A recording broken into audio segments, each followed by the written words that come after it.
नमस्कार, मैं हूं संजय शर्मा। आप देख रहे हैं 4 PM न्यूज नेटवर्क। मैं देश के तमाम उन भक्तों को आज बधाई देना चाहता हूं जो बड़े जोर जोर से जयकारा लगाते थे, कोरोना काल में ताली थाली और गाल बजाते थे। उनके लिए खुशखबरी है कि पूरे एशिया में सबसे कमजोर हालत रुपए की हो गई है। इतनी गिरावट किसी एशिया के देश में दर्ज नहीं हुई जितनी रुपए की हो गई है। अब आप खुशी मनाइए या गम मनाइए, लेकिन ये हकीकत है कि भारत का पासपोर्ट लगातार नीचे गिर रहा है, हमारी साख खराब हो रही है, हमारे यहाँ के करोड़पति लोग देश छोड़ छोड़ के भाग रहे हैं और रुपया अब तक के धरातल पे चला गया। इतनी गिरावट कहीं दर्ज नहीं हुई। अभय दुबे जी से आज मैंने तमाम मुद्दों पर बहुत बढ़िया ज्वलनशील बातचीत की है। पूछा है बिहार का जो ताजा तरीन मामला आया है वोट चोरी का, उससे देश में क्या रिएक्शन होगा, और पूछा है कि महाराष्ट्र के चुनाव में धांधली की इतनी तैयारी, अब क्या होगा भविष्य में। तमाम बातों से पहले मैं आपसे फिर अनुरोध करूंगा कि एक 19 तारीख को दिल थाम के बैठी है 4 PM फिल्म्स, जिसका लोगो आप पास में देख रहे हैं। 19 जनवरी को हमारा बहुत ड्रीम प्रोजेक्ट शुरू होने जा रहा है। एक शॉर्ट फिल्म आप 4 PM फिल्म्स जो हमारा नया चैनल है उस पर देखेंगे। आज ही सब्सक्राइब करिए। और जाने माने एक्टर परतोष त्रिपाठी ने क्या कहा है पहले वो सुनवाता हूँ, फिर सीधा आपको अभय दुबे जी के पास लेके चलता हूँ। हाय, दिस परितोष त्रिपाठी और आप सभी जो फिल्म को प्यार करते हैं, आप सबसे एक बहुत अच्छी खबर मैं शेयर करने वाला हूं। हम सबके लिए बहुत एक्साइटिंग न्यूज़ है, खास करके जो सिनेमा लवर हैं। तो क्या है कि आप किसी फिल्म का पहला लुक देखते हैं और आपको उस दिन से बेचैनी होने लगती है कि ये कब देखने को मिलेगी। ऐसी एक फिल्म है Ishtiaq. Title Ishtiaq, starring Ishtiaq Khan, directed by Pranshu. और ये फिल्म कहाँ आ रही है? ये आ रही है 4 PM चैनल पे। 4 PM संजय शर्मा जी का बड़ा प्यारा चैनल है। 4 PM पे आप देखिए। और कब आ रही है? 19 जनवरी को। तो आप पूरे परिवार के साथ देखिए। इश्तियाक फिल्म का नाम है, स्टारिंग इश्तियाक खान। मजेदार फिल्म है, देखते हैं हम भी देखेंगे 19 को। ये थे प्रतोष भाई, उन्होंने बहुत मदद की है ये कहकर कि 4 PM फिल्म्स जो आ रही है वो जरूर देखिए। तो आप भी 4 PM फिल्म्स को सब्सक्राइब करिए। चलते हैं अभय दुबे के पास। 4 PM न्यूज नेटवर्क में बहुत बहुत स्वागत है अभय दुबे जी आपका। क्या बढ़िया खबर आई है, भक्त लोग खुश हो जाएंगे कि किसी चीज में तो हमने स्थान हासिल किया। नंबर 1 हमने हासिल किया रुपए की गिरावट में। आजादी के बाद से रुपए की इतनी बुरी हालत नहीं बनी जितनी अब बन गई। एक रिपोर्ट आई है, कांग्रेस ने कहा है कि अर्थव्यवस्था बर्बाद हो गई है। 2025 में भारतीय रुपया एशिया की सबसे कमजोर करेंसी साबित हुआ। एशियाई देशों के बाकी करेंसी के मुकाबले रुपए ने सबसे ज्यादा गिरावट दर्ज की। डॉलर के मुकाबले 6.03% कमजोर हुआ, बल्कि चीन के युआन ने बेहतर प्रदर्शन किया। कमाल कर दिया कि इस हद तक रुपया गिरा, इस हद तक गिरा। मुझे सुषमा स्वराज का, खुद प्रधानमंत्री जी का, जब वो मुख्यमंत्री थे, कहा करते थे रुपया नहीं गिरता, देश के प्रधानमंत्री की साख गिरती है, इस तरह की बड़ी बड़ी बातें करते थे। अब एशिया में सबसे ज्यादा गिरावट रुपया की हुई है डॉलर के मुकाबले में। हम लोग कहां पहुंच गए? तो इस पे खुश होना चाहिए, इसमें दुखी होना चाहिए? ये आपने अच्छा सवाल पूछा। इस पे नहीं, खुश होना चाहिए। एक सेकंड और। जी। सुधीर चौधरी ने कहा था कि जब रुपया डॉलर बढ़ता है, रुपया गिरता है, तो इससे भारतीयों के लिए फायदा होता है। तो मैंने उन्हीं की बात कोट करते हुए पूछा कि खुश होना चाहिए, दुखी होना चाहिए? देखिए, सुधीर चौधरी का तो जिक्र आप कम से कम मेरे कार्यक्रम में ना किया करें। सुधीर चौधरी की कोई साख नहीं है। सुधीर चौधरी के पास ऐसी कोई बुद्धि नहीं है, ऐसा कोई ज्ञान नहीं है जिसके आधार पे हम लोग अपने कार्यक्रम के केंद्र में उनके तर्क और उनके किए हुए दावे लाएं। अच्छा, ये सवाल जहां तक रुपए के गिरने का सवाल है, आप देखिए भारतीय अर्थव्यवस्था किस किस पहलू से गिर रही है, इस पे आप गौर कीजिए। आपने रुचिर शर्मा का नाम सुना होगा। रुचिर शर्मा दुनिया के बहुत बड़े इन्वेस्टमेंट बैंकर हैं और उभरते हुए जो बाजार हैं, यानी से भारत एक उभरता हुआ बाजार है या कोई और देश भी उभरता, एक जमाने में बांग्लादेश भी उभरता हुआ बाजार था जब टेक्सटाइल सेक्टर बांग्लादेश का बूम कर रहा था। तो ऐसे उभरते हुए बाजारों पे उनकी निगाह रहती है और वो उनके ऊपर बहुत अच्छा लिखते हैं, बहुत अच्छा विश्लेषण करते हैं। अभी रुचिर शर्मा ने एक लेख लिखा है, उस लेख को सबको पढ़ना चाहिए, मैं तो मानता हूं। वो कोई विदेशी एजेंट नहीं है रुचिर शर्मा, भारत में भी बड़े लोकप्रिय हैं, अंतर्राष्ट्रीय स्तर पर भी उनकी लिखी हुई बातें बहुत ध्यान से पढ़ी जाती हैं, किताबें भी लिखी हैं उन्होंने, और बहुत अमीर आदमी है, इन्वेस्टमेंट बैंकर है। रुचिर शर्मा का कहना है कि भारत सरकार ने जो 8% वृद्धि दर विकास दर नहीं, सही शब्द है वृद्धि दर, ग्रोथ रेट का सही शब्द है वृद्धि दर। जो अर्थव्यवस्था की वृद्धि दर जीडीपी की 8% बताई है, उससे दुनिया में कोई प्रभावित नहीं है। जिस देश की विकास दर, जिस देश की वृद्धि दर 8% होती है, वहां पर डायरेक्ट फॉरेन इन्वेस्टमेंट करने वालों की लाइन लग जाती है।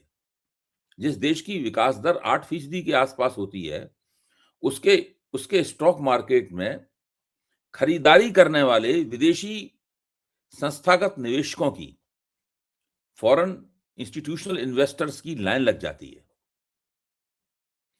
जिस देश की वृद्धि दर 8% के आसपास होती है, उस देश के अपने पूंजीपति भरपूर अपनी तिजोरियों से पैसा निकालकर अर्थव्यवस्था में निवेश कर रहे होते हैं। जिस देश की वृद्धि दर 8% के आसपास होती है, उस देश में थोड़ा बहुत पढ़ा लिखा आदमी होता है, उसको भी लाभकारी रोजगार मिल जाता है। जो ज्यादा पढ़ा लिखा है, जो आईआईटी से आया है या जो किसी मैनेजमेंट इंस्टीट्यूट से आया है, उसकी तो कहना ही क्या, उसको तो करोड़ों का पैकेज मिलता है। भारत की स्थिति क्या है? 2024 में आईआईटी से पढ़े हुए, आईआईटी से पास किए हुए, उसमें से 38% लोगों को कोई प्लेसमेंट नहीं मिला। आप सोचिए, मैं साधारण ग्रेजुएट की बात नहीं कर रहा हूं। साधारण ग्रेजुएट तो भारत में अनएम्प्लॉयबल है। उसको तो वो उसको बाजार की ताकतें मानती हैं कि इसके अंदर कोई योग्यता नहीं है, तो उसको तो वो नौकरी देती नहीं है। जो आईआईटी से पढ़ा हुआ है, उसमें 38% लोगों को 2024 में कोई प्लेसमेंट प्राप्त नहीं हुआ। आप इससे अंदाज लगाइए। भारत में जो एफडीआई है, वो एफडीआई और जीडीपी का जो प्रतिशत है, यानी जीडीएफई की जो जीपीडी की ग्रोथ रेट का और एफडीआई का प्रतिशत है, वो जानते हो कितना है? 0.5 से नीचे, यानी लगभग शून्य। भारत में फॉरेन डायरेक्ट इन्वेस्टमेंट, प्रत्यक्ष विदेशी निवेश तकरीबन 0 की स्थिति में पहुंच गया है। और जो भारत के अपने पूंजीपति हैं, भारत का अपना कारपोरेट क्षेत्र है, इसको सरकार बड़ी रियायतें देती है, बड़ी सब्सिडी देती है, उसके कर्ज भी लाखों लाखों करोड़ों रुपए के माफ करती रहती है। वो केवल उन क्षेत्रों में पैसा लगाता है जिन क्षेत्रों से उसे सीधे सीधे मुनाफा मिलने की उम्मीद है, जैसे कि आईटी सेक्टर, बस। बाकी या ऑटोमोबाइल सेक्टर, बाकी किसी भी क्षेत्र में वो कोई पैसा नहीं लगाता।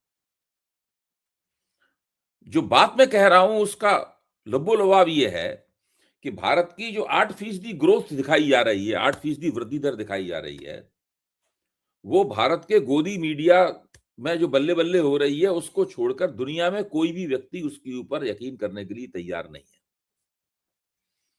भारत में जो पैसे वाले समृद्ध आदमी हैं, मैं बहुत ज्यादा अमीर लोगों की बात नहीं कर रहा हूं, इनके पास थोड़ा बहुत भी पैसा है, वो सब इस फिराक में है कि कैसे देश छोड़ के चले जाएं। पिछले दशक में भारत के इतिहास में जितने लोग देश छोड़ के गए हैं, सबसे ज्यादा देश छोड़ के पिछले दशक में लोग गए। ये स्थिति है। तो भारतीय अर्थव्यवस्था बहुत बुरी हालत में है। अब ये सुधीर चौधरी, ये चिंटू टाइप के लोग जो हैं, मैं चिंटू कहता हूं, ये चिंटू टाइप के लोग जो हैं, इनके बारे में आप बात छोड़ दीजिए कहना। ये क्या कह रहे हैं? इनके पास क्या विशेषज्ञता है ये बताने की भारतीय अर्थव्यवस्था में क्या हो रहा है? इनके पास कुछ भी नहीं है। प्रोफेसर अरुण कुमार का कहना है कि भारत सरकार जितना जीडीपी ग्रोथ रेट बताती है, सबसे पहले इसमें 2 से 3% आप माइनस कर दीजिए। अगर ये 8% बता रही है, तो आप मानिए कि ये 5 से 6% के बीच में है, इससे ऊपर नहीं है। तो ये जो पूरी दावेदारियां हैं, ये दावेदारियां पूरी तरीके से संदिग्ध हैं। और ये बात, इसका सबसे बड़ा प्रमाण ये है कि भारत में एफडीआई नहीं आ रहा। इसका दूसरा सबसे बड़ा प्रमाण ये है कि भारत की अपनी कारपोरेट सेक्टर है, वो कोई निवेश नहीं कर रहा। इसका तीसरा सबसे बड़ा प्रमाण ये है कि भारत में बड़े पैमाने पर बेरोजगारी है। जो बहुत ज्यादा उच्चतर प्रशिक्षण प्राप्त लोग हैं, जो एमबीए हैं, जो इंजीनियर हैं, आईआईटी के इंजीनियर हैं, उनमें से भी बहुतों को नौकरी नहीं मिल रही है। ये मैं लोअर लेवल की, निचले स्तर के लोगों की बात नहीं कर रहा हूं, जो तृतीय श्रेणी और चतुर्थ श्रेणी वगैरह में या द्वितीय श्रेणी में काम करना चाहते हैं। उन लोगों की बात कर रहा हूं कि जब भारतीय अर्थव्यवस्था बूम करेगी, तो उन लोगों को करोड़ों लाखों करोड़ों के पैकेज प्राप्त होंगे, 50 लाख से लेकर 1.5-2 करोड़ के पैकेज प्राप्त होंगे। उन लोगों को भी भारत में नौकरी नसीब नहीं है। जो अंतर्राष्ट्रीय पूंजी लगाने वाले लोग हैं, वो देखते हैं कि भारतीय अर्थव्यवस्था की साख क्या है। साख इस बात से तय करती है कि आपकी अमेरिकी अर्थव्यवस्था से संबंध कैसे हैं। साख इस बात से तय होती है कि आपकी चीनी अर्थव्यवस्था से संबंध कैसे हैं। ना इनकी अमेरिकी अर्थव्यवस्था से संबंध अच्छे हैं। टैरिफ, डोनाल्ड ट्रंप ने टैरिफ की मिसाइलें इन पर छोड़ रखी हैं। रोज इनके प्रधानमंत्री की वो इंसल्ट करता है। तो इस बात को केवल हम और आप ही इस पर चर्चा नहीं करते हैं। अंतरराष्ट्रीय ग्लोबल स्तर पे भी जो आर्थिक शक्तियां हैं वो भी इसकी चर्चा करती हैं। आज फिर देखिए मोदी जी की इंसल्ट हो गई और मोदी जी उस इंसल्ट के जवाब में कुछ भी नहीं बोले, चुप्पी साधे बैठे हुए विदेश नीति की भाषा में रेस्ट्रेन, संयम बरत रहे हैं। कब तक संयम बरतते रहोगे? जूते पड़ना शुरू हो जाएंगे तब कैसे संयम बरतोगे? ठीक बात है। और मुझे लगता है कि आपने कहा कि इन गोदी मीडिया के चिंटुओं की क्या अंतर है। देखिए, एक सुधीर चौधरी, एक संदीप चौधरी है। पूरा हिंदुस्तान संदीप चौधरी के डिबेट को काट रहा है, ट्वीट कर रहा है, लिख रहा है क्या संदीप चौधरी क्या बढ़िया बहस कर रहे हैं, क्या जनता के असाधारण एंकर हैं। मेरी बात जबरदस्त। मैं इसलिए नहीं कि वो मुझे अपने प्रोग्राम में बुला लेते हैं या नहीं बुलाते, ये सब महत्वपूर्ण बात नहीं है। महत्वपूर्ण बात ये, अब संदीप चौधरी का आप प्रोग्राम देखिए, एक से एक बढ़िया बात होती है। एक से एक बढ़िया बात होती है, मन लगता है उसको सुनने में। और दूसरी सबसे बड़ी बात यह है कि वो उनकी सारी बातें तर्कसंगत प्रतीत होती हैं। हाँ, हवा में नहीं और वो होती है। बड़े स्वतंत्र और निष्पक्ष किस्म के पत्रकारों को और उन सबको बुलाते हैं। ठीक बात है। अच्छा, आपने पूछा कि इन लोगों की खासियत क्या है। सुधीर चौधरी होती खासियत तो है इस तरह के गोदी मीडिया के पत्रकार आप नहीं ढूंढ पाए थे, लेकिन उन्होंने बता दिया था कि 2000 के नोट में चिप लगी होती है। आपको पता था कहीं ये बात? उनको पता था, तो विशेषज्ञ तो नहीं है वो लोग। इसकी दूसरी एक बड़ी खबर है कि महाराष्ट्र में आज वोट पड़ रहे हैं 29 नगर निगम चुनाव के लिए। चुनाव आयोग ने मतदान के दौरान ईवीएम के संग प्रिंटिंग ऑक्सिलरी डिस्प्ले यूनिट पीएडीयू का इस्तेमाल करने का फैसला लिया है। चुनाव आयोग के इस फैसले पर बहुत विवाद हो गया। राज ठाकरे ने इसकी आलोचना की है कि कहा है कि नई मशीन के बारे में किसी पार्टी को सूचित ही नहीं किया गया। अचानक आपने कह दिया कि हम आप नई खबर दे रहे हैं, मुझे पहली बार सुन रहा हूं मैं तो। शायद आज मैंने शाम को ठीक से खबरें नहीं सुनी। अभी तक तो वीवीपैट हुआ करता था। हाँ, एक नई चीज है, कुछ भी ले आएंगे चुनाव से पहले। अब कल मैं इसके बारे में पता लगाऊंगा कि भैया क्या है, अपने विशेषज्ञों से पूछूंगा ये नया शगुफा क्या है चुनाव आयोग का। ये जो है देखिए, मोदी जी नॉन बायोलॉजिकल है, मुझे लगता है ज्ञानेश जी भी नॉन बायोलॉजिकल है। हाँ, ये सही है, ये सही है। मुझे तो लग रहा है गुरु, ऐसी चीजों से लग रहा है। आज आपकी बात सुन के लगा है कि न केवल हमारे देश में एक नॉन बायोलॉजिकल नहीं है, 2 नॉन बायोलॉजिकल है। एक तो है आदरणीय महामानव नरेंद्र मोदी, और दूसरे हैं, उनको भी मैं आदरणीय महामानव नंबर 2 कह सकता हूं, ज्ञानेश कुमार जी। ये भी नॉन बायोलॉजिकल है। नए नए फंडे लेके ये आते रहते हैं, और जब ये आते हैं इनके फंडे, हम लोग सब परेशान हो जाते हैं। अब हमें पढ़ना पड़ेगा, जानकारी हासिल करनी पड़ेगी।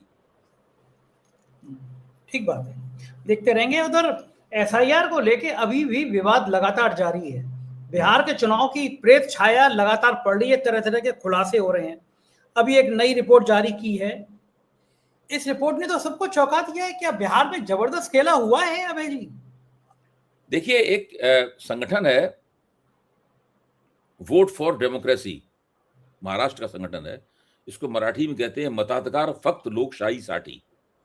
ये 2023 में बना था। इस संगठन के 4 विशेषज्ञों ने मिलकर बड़ी मेहनत करके बिहार चुनाव के आंकड़े और बिहार की एसआईआर के ऊपर का गहन अध्ययन करके एक रिपोर्ट जारी की है।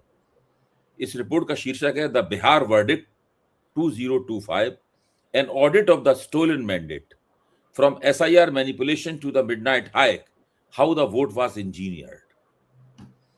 और ये 4 विद्वान जिन्होंने ये पूरी कवायद की है, उसमें एक हैं अवकाश प्राप्त आईएएस अफसर एमजी देवासहायम, जो कि फोरम फॉर इलेक्टोरल इंटेग्रिटी के संस्थापक हैं। दूसरे हैं डॉक्टर प्यारालाल गर्ग, जो कि पंजाब विश्वविद्यालय के फैकल्टी ऑफ मेडिकल साइंसेस के डीन रह चुके हैं रिटायरमेंट से पहले। तीसरे हैं प्रोफेसर हरीश कार्णिक, जो कि कंप्यूटर साइंस एक्सपर्ट हैं। और चौथे हैं माधव देशपांडे भी कंप्यूटर साइंस एक्सपर्ट हैं। इन लोगों ने अपनी रिपोर्ट में जो बताया है उससे तो ये लगता है कि बिहार में जब पहला वोट भी नहीं पड़ा था, यानी पहले दौर का भी जब मतदान नहीं हुआ था, उस समय ही भारतीय जनता पार्टी ने सुनिश्चित कर लिया था कि वो चुनाव जीत गई है। 102 सीट इनके निष्कर्ष के अनुसार, जो उन्होंने बहुत ही आंकड़ागत विश्लेषण करके बताया है, 102 सीटें जो ऐसी हैं जो बाकायदा तरह तरह की हथकंडेबाजियों से चुराई गई हैं। 102 सीटें। हम लोग चुनाव आयोग पे आरोप लगाते थे कि चुनाव आयोग जितने पहले जब ये बताता है कि इतने वोट पड़े, और जब गिनती होती है तो फर्क आता था, या तो वोट कम निकलते थे या ज्यादा निकलते थे, आमतौर पर ज्यादा निकलते थे। इस बार चुनाव आयोग ने हथकंडा ये किया है कि उसने बताया ही नहीं कुल वोट कितने पड़े बिहार के, आज तक नहीं बताया। इसलिए आप ये जो गिनती में वोट आए उनसे उनकी तुलना करके कह नहीं सकते, चुनाव आयोग पे आरोप नहीं लगा सकते। चुनाव ने सोचा इस बार बताएंगे ही नहीं, हम पे आरोप ही नहीं लगा पाएंगे। अब आप सोचिए कि जब लोकसभा चुनाव के दौरान बिहार में 77,000 बूथ थे और उस वक्त वोटरों की संख्या थी 7,72,00,000 लोकसभा चुनाव के दौरान, तब 77,000 बूथ बनाकर चुनाव कराए गए थे। इस रिपोर्ट के मुताबिक विधानसभा में वोटों की संख्या घट गई और 7,41,00,000 वोट हो गए। लेकिन चुनाव आयोग ने सोचा कि बूथ कम है, हालांकि वोटों की संख्या कम हो गई थी, बूथ कम है, इसलिए उन्होंने 77,000 बूथों से बढ़ाकर बूथ 90,740 कर दिए, यानी 13,000 से ज्यादा बूथ बढ़ा दिए गए। और हर बूथ पे, आमतौर पे एक बूथ पे 900 से 1,000 वोट होते हैं। इस बार उन्होंने 800 से लेके 850 के बीच में के औसत से बूथ बनाए उन्होंने। और ये 13,000 जो नए बूथ बढ़ाए गए, ये उन जगहों पे नहीं बढ़ाए गए जो इंटीरियर में थे या दुर्गम क्षेत्र में थे, पहाड़ और जंगलों में थे, वहां नहीं बढ़ाए गए। उन इलाकों में बढ़ाए गए जो कि आसानी से जहां पहुंचा जा सकता था, नए बूथ वहां बढ़ाए गए। अच्छा, अब आप देखिए एक दूसरा पहलू जो जानने की बहुत जरूरत है, वो ये है कि मैंने एक आंकड़ा नोट किया है कहीं, ये रिपोर्ट बहुत, हाँ, आंकड़ा नोट किया है कि एनडीए के पास जो बूथ लेवल एजेंट थे वो थे 91,000, और महागठबंधन के पास बूथ लेवल एजेंट थे, वो बीएलए थे 67,000। यानी दोनों एनडीए और महागठबंधन के बीच का जो बूथ लेवल एजेंट का फासला काफी काफी काफी था। तो ये 13,000 जो बूथ बढ़ाए गए, उनके ऊपर जो 800 से लेकर 950 वोट बढ़ाए गए, इससे आप सीधे सीधे इसमें गुणा कर दें अगर इसका 13,000 में, तो 1 करोड़ से ज्यादा वोट इन 13,000 बढ़े हुए बूथों में पड़े। इन 13,000 बढ़े हुए बूथों में इस बात की पूरी संभावना है कि विपक्ष के पोलिंग एजेंट थे ही नहीं। 90,000 से ज्यादा बूथ, जो 90,740 जो बूथ थे, उनमें 1,55,000 पोलिंग एजेंट थे, यानी एक बूथ पर केवल 1.5 पोलिंग एजेंट था। गजब।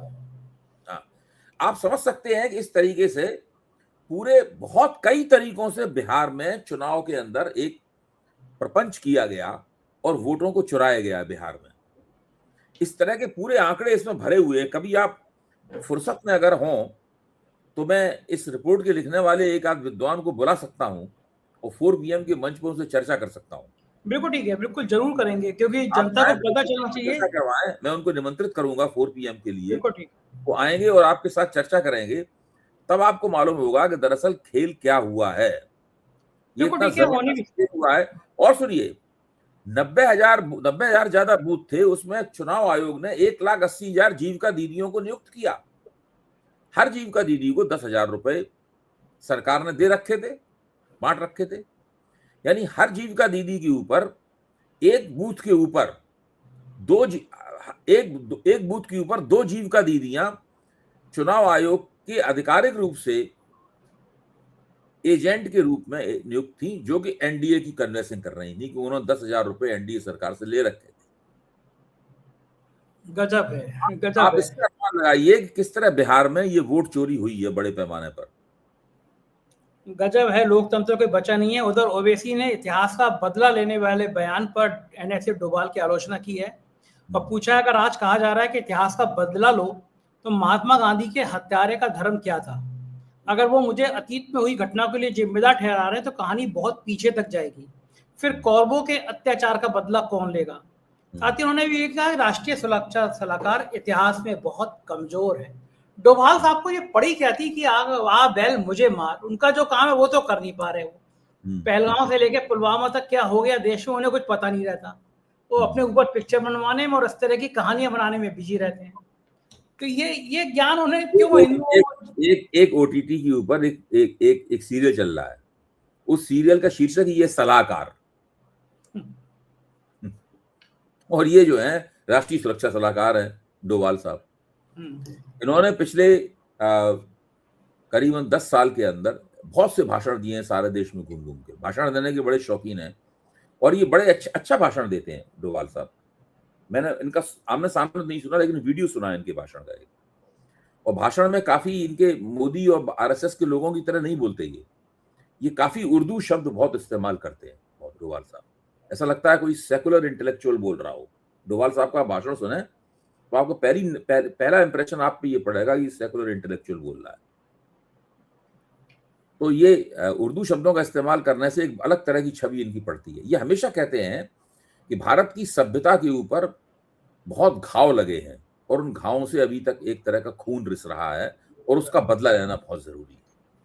ये इस तरह की बात हमेशा बोलते हैं। इस वाले भाषण में कुछ ज्यादा लफ्फाजी कर गए, इसलिए ज्यादा फंस गए हैं, पर अभी बहुत से भाषण इस तरह के दे चुके हैं। ये इनकी पुरानी आदत है, पुराना फंडा है इनका।